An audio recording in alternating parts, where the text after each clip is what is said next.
Awesome. Can you see me There now? you go. Not Hey, yet. Julia. Live TV. Yeah, Yes. right. Yeah, right. Right. Live TV. That's right. Can everyone see me now? Yeah. Welcome Okay. back. Okay. Great to see you. Long time no see. How have you been? Yeah.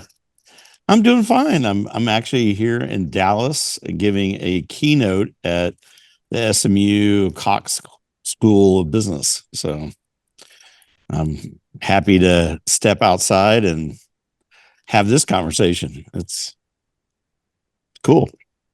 Fascinating. Mark, our community is no stranger to your work. And let's just jump right into it. GPS for your GTM. I know that you want to set the stage and then we can just delve into the demo. Yeah, I'm going to put you in really good hands with Kyle. Um, all right. So the context here, and I'm aware of all the other presentations that you've already had today, and their perspectives, and I'm good friends with a lot of them. Um, and it's all really super important, assuming that you have an eye in the sky that's able to understand how everything actually works. So, like your post, Julia, in which you said, hey, um, not a lot of marketing theory actually turns out to be the case. Okay. So, using kind of an old analogy that everybody's familiar with, right? That is largely because marketers or salespeople or business people or whoever, right? They're looking at go to market through a very narrow crack in the door, right? So this is not to mix metaphors, but this is sort of like the blind guys and the elephant, right? And they're all on different parts of the elephant, and so they all describe the elephant differently because they can't all see the whole thing. And so this is not a new problem. Things have been around mathematically for quite a long time to help people resolve this. Kind of all started out ages ago with multivariable regression. It has then moved steadily forward. The most current, most modern offering like this is one of the four major types of AI. It's called causal AI, and it allows you to build models that represent as much of the ecosystem of causes and effects in your go to market, in your business, in whatever, right? That you have access to, right? I mean, nobody is perfect. No one knows it all. There's all the known unknowns and the unknown unknowns, right? But so it's a probabilistic calculation, but it's within the probabilistic framework, it's very, very accurate. The trick is, most people, they really didn't like math in high school. They still don't really like math very much. They don't want to have to learn how to do it all and what the principles are. And so the bottom line is that everyone in our line of work is doing the same math, more or less. And if they're not doing in the same math, you should find that very concerning because that would be a black box, right? So then the real issue is how do you operationalize the math to enable better and better and better decisions by people who don't understand the math and don't want to understand the math. They just want to freaking make a better decision than they otherwise would have, knowing or not knowing that if you do that enough times, you trigger the law of compounding in your business, right? Which is highly desirable and probably one of the most powerful laws in the universe.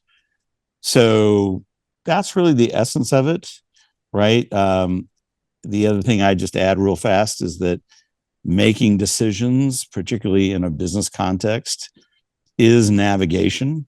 You're constantly adjusting, right? Things happen. They force you to do something different than what you intended to do. And this is where it's not just an analog, it's actually how it actually really works mathematically. Proof is a GPS, right? And so, in a nutshell, you have all the things that you're doing, all the things that you control. You have the outcome that you're trying to make happen. You have everything in the middle, which is the stuff you don't control. It's the headwinds and tailwinds. It's the wave you're seeking to surf. All that kind of stuff holds true. And it's also time lag, right? And so what you need to be able to understand in order to make a better and better and better decision is, hey, how did these things perform historically? How are they forecasted to interact into the future? So this is not being predictive. This is actually a full-blown forecast. And then you need to be able to automate the model recalculation at whatever frequency is appropriate for your business so that you're always ready to go. You're always understanding what's going on. Are you I mean, like the big problem, you and I were going back and forth about this, right, when we announced it. Right now, on it, kind of a typical company, 40% of go to market expense is no longer effective. That has almost doubled from what it was 6 years ago, pre-COVID. So that is not because marketers and salespeople suddenly took a stupid pill, far from it, right? That is because they're not understanding and accounting for all of these outside factors that have conspired over time to negate the effectiveness of a lot of what they have always assumed, keyword, right, was effective. And it's not effective anymore. So it's not an impossible problem to solve by a long shot. And that's what Kyle's going to show you.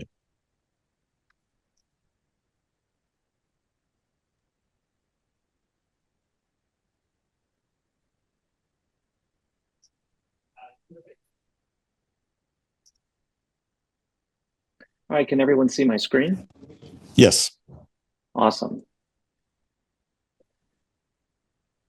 So the philosophy behind our causal AI solution was to be able to bring an analytic capability to analysts and business users in a rapid and effective manner. And philosophically, we brought our approach around the idea that everyone has critical questions in their mind that they want to answer. Right? If you ask people about what their biggest challenges are from a data perspective, they could probably struggle to describe that completely, right? Because of the complexity and the detail. But if you would ask key people, leaders in your business, what are the things that keep you up at night? They can usually rapidly rattle off those top 3 or 5 items that are top of mind. And so was our philosophical approach around the causal AI solution, was that individuals would bring questions to bear, right, for seeking answers to. And this isn't a big data solution, right, where you're looking at tens of thousands or hundreds of thousands of observations to look at potential pattern matching. What you're actually doing is seeking through business questions to understand a selective set of performance data that you can then analyze and look at the causal impacts. And so this is really more of what we've described as a lean data solution, right? Because lots of business questions can really be answered around a relatively discrete set of metrics and observations. And so that was the genesis behind the formulation behind Proof. And we built it around 2 primary persona types. One being an analyst user. So this is someone that would be an inquisitive, analytically minded individual that would be the recipient of the question from the business and would go through the process of acquiring the data, doing exploratory analysis, and completing the causal statistical analysis. The other persona is the business user, the individuals that would be consuming the results and interacting with the results of the solution. And so we had to build the solution to accommodate both of those types. And as you'll see from the navigation side, very briefly, and I want to highlight these dashboards is our visualization feature, visualization layer, where I will be starting our journey with, our demo with in more detail. And this is usually the resident area for the business users, right? That they can go in and interact through the visualization outputs of the causal analysis. Workspaces and libraries and exchanges are usually predominantly the domain of the analyst user. So workspaces are a feature capability where an analyst can sort of wall off an area of specific analysis that they want to do. You would usually organize a workspace around a specific business question and therefore associate the data with that specific business question in that workspace and do your analytical work. Our libraries house the persistent assets that we maintain inside the solution. So these are the data, the correlation, and other statistical analysis assets that are created as part of the process that reside within libraries. And finally, exchanges is our ability to connect between different licenses of proof. So we can allow a brand to securely interact with their agencies through proof and through the exchange feature to share data and insights in a secure manner. Because we know that this is obviously a challenge with a lot of marketing organizations and a lot of agencies, that they struggle to prove their impact on the things that the business cares about, but the business doesn't allow them to see that sensitive data for them to be able to show that they're impacting, sales, for example. And so exchanges facilitates that in a secure way, all right, if you will. And so moving into the visualization layer dashboards, I wanted to share with you what is sort of the keystone or capstone. This is at the end of the journey of the analysis. So, the analyst has already been posed with a question. That analyst has conducted their discovery and exploration analysis, and it ultimately results in the creation of what we call a key insights dashboard. All right. So this interactive visualization is anchored and based on the notion of a business question. And so if I were to look at this simple business to business example, and we're curious about what go-to-market channel activities are impacting sales. So as part of that process, as I said, the analyst will have identified a series of metrics that they had in mind to help them answer this question. So it'll be a series of channels, potentially a couple of external factors, and the outcome, right, or the object that they're interested in, which in this case, in this example, is sales.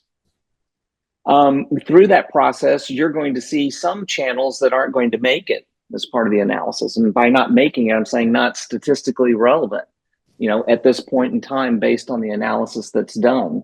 So you are going to see a winnowing effect, right, that the analyst is going to go through, all right, ultimately resulting in the model that they come up with to say, hey, this is the model that's answering this business question for us. Now, when we associate a model that's already been created into this visualization shell, it gets automatically pre-populated. And so when we see the causal model that was built, B2B Company 1, and the factors that make it up, and the effect, when this association is done, the two primary drivers or factors are highlighted here. So you can see that awareness and sales qualified leads are the two primary metric areas or channel activity areas that are impacting sales at this particular point in time, which in this example was at the December 2023 at the end of the year. So if individuals are presenting this dashboard, or if this is being consumed asynchronously online by others, they can see their question of interest, click on it, and they're immediately presented with the two primary channels that are impacting sales and also any additional contextual commentary that's been provided by the analyst, right, so they can better understand it. So our objective here is showing them what are the primary elements that are impacting sales at that point in time. And when you really look at models, in the traditional sense, modeling has consumed the realm of very complex models, right? That people are seeking a high degree of accuracy, and they're enormously expensive, but they're also not responsive. They're not agile. And so our approach with Proof was creating smaller models on a much more rapid basis to provide you just-in-time information so that you can make business decisions more rapidly. And in most models, you're looking at probably 2 or 3 channels at any particular point in time that are most important or dominating at that time, right? You're not going to be contemplating 15 or 20 channels at one point and say, how many levers do I push or switch or put more in here or there? Because you as a human being, you can't deal with that. You can't consume that. So that was an intentional, also human factors design consideration that we brought into the solution, that we were going to present things mostly in 3s or in 5s so that people are able to consume it rapidly and move forward, and in a fit for purpose approach. Now, embedded within the Key Insights dashboard is our forecasting feature that we call the route to value. So as this dashboard is created during the creation process, all of those factors that were part of the causal model that I showed you in the upper corner earlier are now run through a forecasting algorithm to create a separate forecasting model. And then it maps the outcome factor there, which in this case is total sales, because that was the object of the question, right, that had been posed. And so in this visualization, it will generate the historical actual 12 periods of recorded sales data that are housed within proof. And then it will generate a baseline most likely forecast that's shown in the red.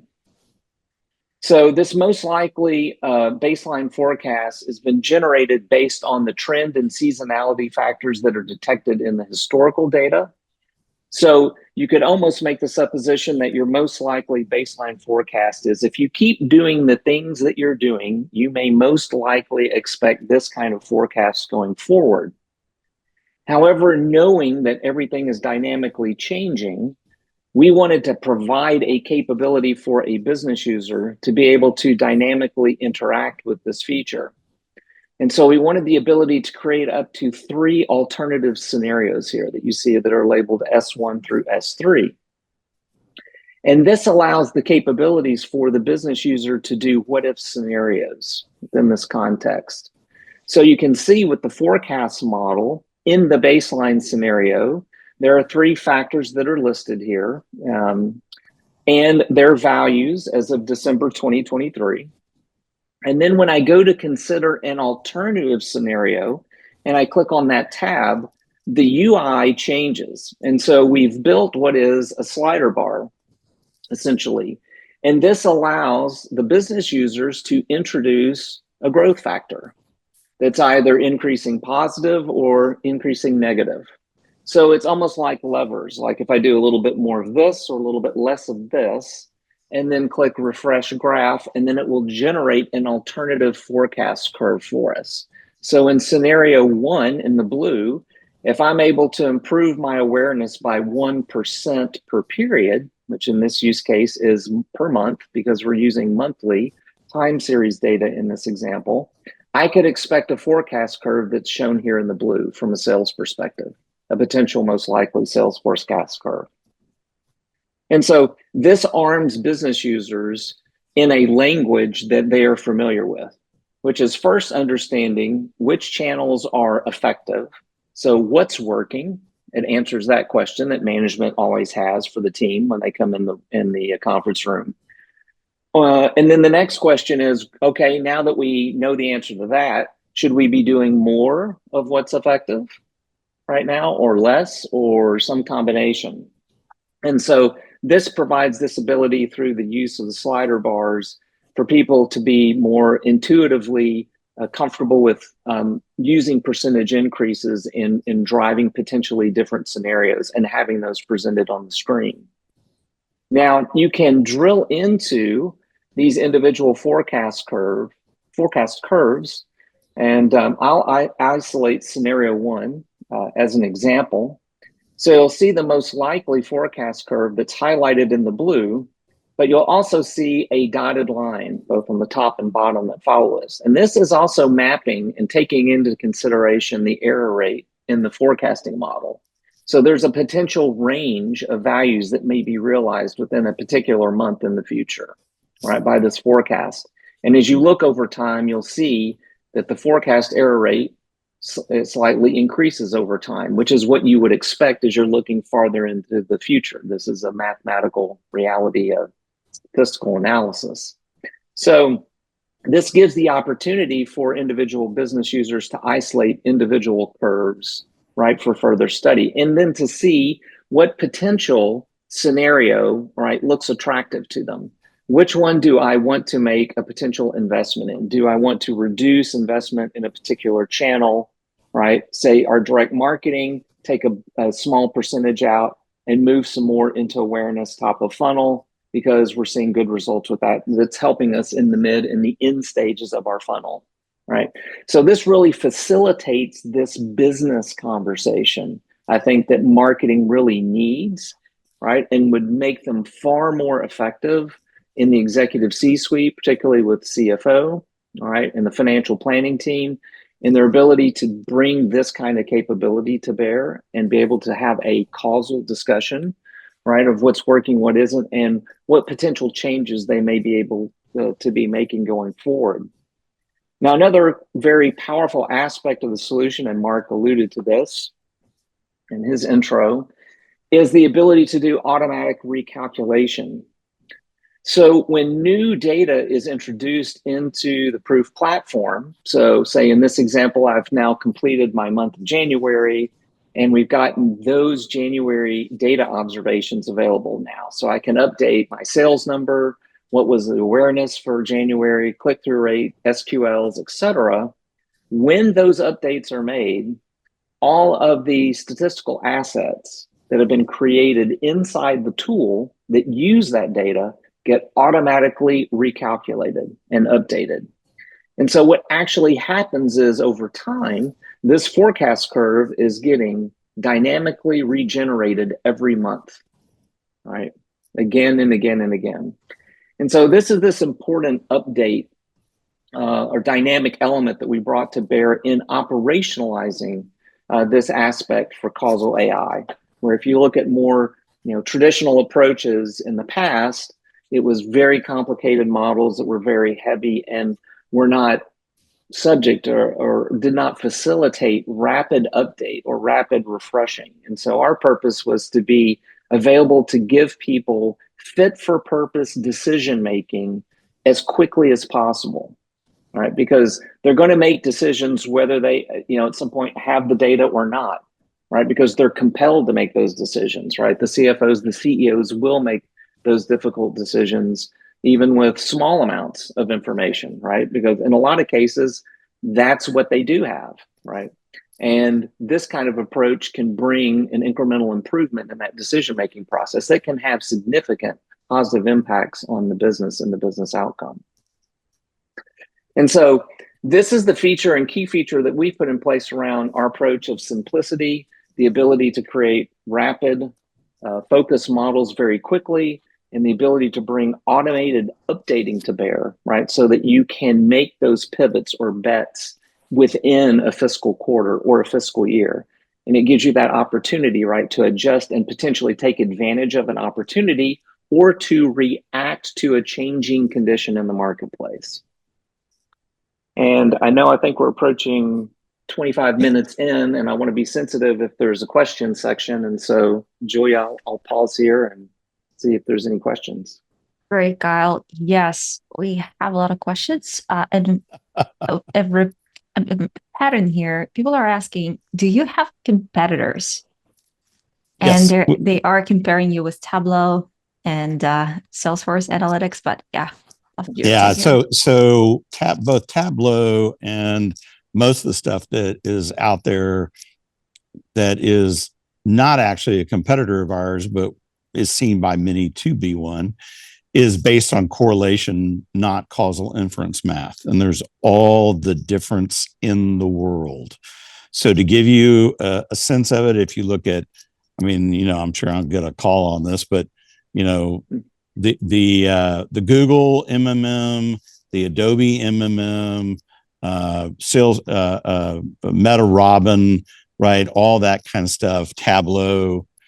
These are correlation engines.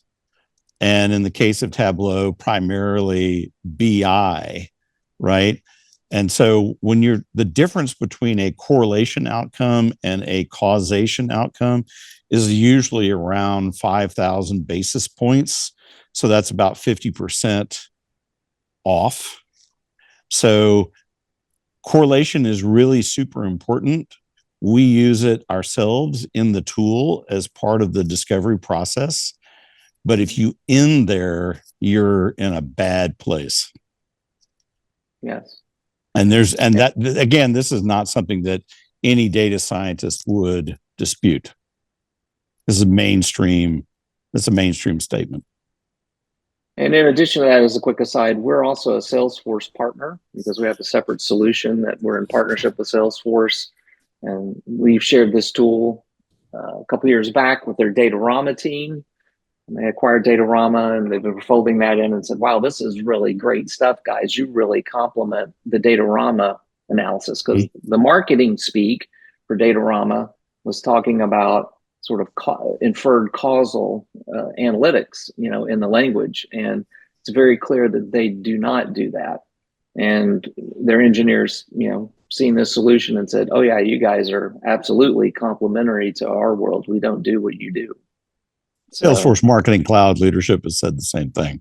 So yeah. it's not, we do have competitors. We have legit competitors, but the ones that we're talking about right now are not. Another question here, how does it adjust to things like seasonality or market shifts so that the insights stay relevant? Well, you so can. The key. Yeah, go ahead. Go ahead, Mark. No, go ahead. Well, with the model that's been created, and the model is the basis for this that it operates off of, right? It's going to be confined around those constraints of the model definition. So as you're updating this and you're seeing factors change, the idea is that this is evoking questions, right, in the discovery process, because ultimately what we're trying to create here is an economy of learning experience for people, that they're able to learn in an efficient and effective way about what's going on. And as you see factors changing, right, it may interpose a question for you to say, okay, are there additional questions that are now posed here? And do we need to go back to our model and look at evolving the model, right? Is there a second model that we want to put in place, right, that run parallel to this one? Or now do we know we need to move to a new model with two new additional factors that we didn't consider before, right, and move forward with that? And so we've created this around the idea that you're going to be learning and changing and evolving, right, your position on models. The idea is not turning on proof and that you're going to have the answer to world peace, or there's the pressure to have answers to world peace immediately at your fingertips. Like, I've got to get the model, and that is the model for all time. No, this is really at the end for us, a learning platform. Yeah, this is super important, particularly these days. There's so much volatility in the marketplace from so many directions that the idea that you can be right today and continue to be right 3 months from now is kind of ludicrous, right? And so it's sort of like, you're in your car, you're driving to a restaurant, the GPS has said, this is the best route, this is the way to go, right? But then halfway there, all of a sudden there's a big accident and the traffic piles up and it's clearly no longer the best route. And so what does the GPS do? It gives you alternatives. And that's exactly the way proof operates. This is great. We are transitioning to our next session. Kyle, Mark, just before we close this up, what's the best way for our community to support you, for all of those who's watching and curious to learn more? Where should they go? LinkedIn? Yeah, LinkedIn, ask questions privately, publicly, right? It's either one is good, and we'll answer them. And also our website, Mark oversaw the development of a nice LLM that we have now as part of Proof's website. So go there and ask your questions. Right. Absolutely. Amazing. In fact, it's one of the first LLM driven websites. So it's kind of it's an interesting artifact just in and of itself.